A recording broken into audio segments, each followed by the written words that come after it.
எல்லாருக்கும் வணக்கங்க. Welcome to CSK natural farming. நேற்று வந்து நம்மளோட இயற்கை விவசாயத்தில் பொட்டாசியம் நியூட்ரிஷன் எப்படி கொடுக்கணுன்ட்டு நம்ம சொன்னலாங்க. இந்த வாழைப்பழத்தை தோளத்தோட கம்போஸ்ட் மாதிரி நம்ம மக்க வச்சு நம்ம வந்து 10 கிலோ வந்து 200 லிட்டர் தண்ணி வந்து நம்ம ஊற வச்சுட்டு 10 லிட்டர் கோமி ஊற்றுறோங்க. இதை காட்டுவாங்க கெட்டவாங்க.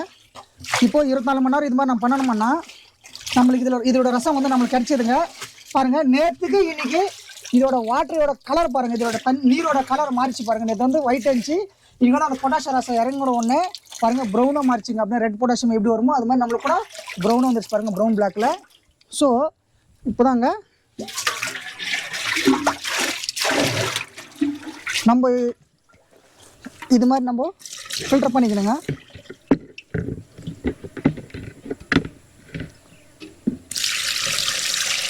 எப்பவுமே பாருங்கள், நம்ம இயற்கை விவசாயத்தில் நம்ம எந்த உரம் கொடுத்தாலுங்க தயவு செய்து அப்படின்னா நம்ம ஈவினிங் டைமில் தான் கொடுக்கணுங்க.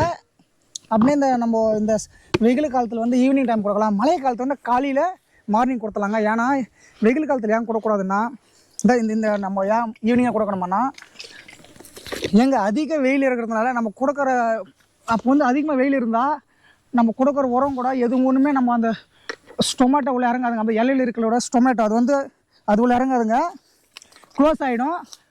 இன்னொரு பிரச்சனை எதுன்னா அதிகமாக ஆவிரிட் ஆகிடுங்க. அப்படின்னா எவாப்ரேஷன் அதிகமாக ஆகிடுங்க நம்ம கொடுக்குறோன்னா நியூட்ரிஷன் இருக்கட்டும். ஸோ ஈவினிங் டைம் அருமையாக வேலை செய்யுங்க. இந்த பாருங்கள், நீங்கள் எந்த பயிருன்னா அடிக்கிறாங்க, இந்த பாருங்கள் ஏங்க இது மாதிரி நம்ம கொடுத்தோம்னா மல்லிகைப்பூவாட்டம் எந்த பூச்செடி, பழம், காய், கத்திரிக்காய், எந்த ஒரு கலக்காய் எது ஒரு பயிர் இருந்தாலும் நம்மளுக்கு காய் சைஸ் அதிகமாக வரும். மெயினுங்க நம்ம பொட்டாசியம் உரம் கொடுக்கறதுனால எங்க பூச்சி தாக்குலேருந்து அதிகமாக காப்பாற்றுங்க அந்த பொட்டாசியம் நம்ம பயிரை வந்து. இன்னொன்றுங்க ரோகம் சொல்லுவோம் பாருங்கள், பாக்டீரியா, ஃபங்கஸ், வைரஸ் ரோகம் வருங்களாங்க.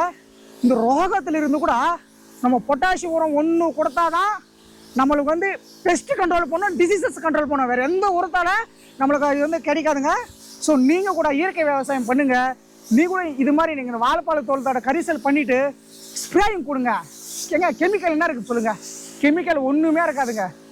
நம்ம முன்னோர்கள் பண்ண மாதிரி நம்ம கூட பண்ணலாங்க. தயவுசெய்து கெமிக்கல் ஃபார்மிங் விட்டுடுங்க. ஓகே, நன்றிங்க.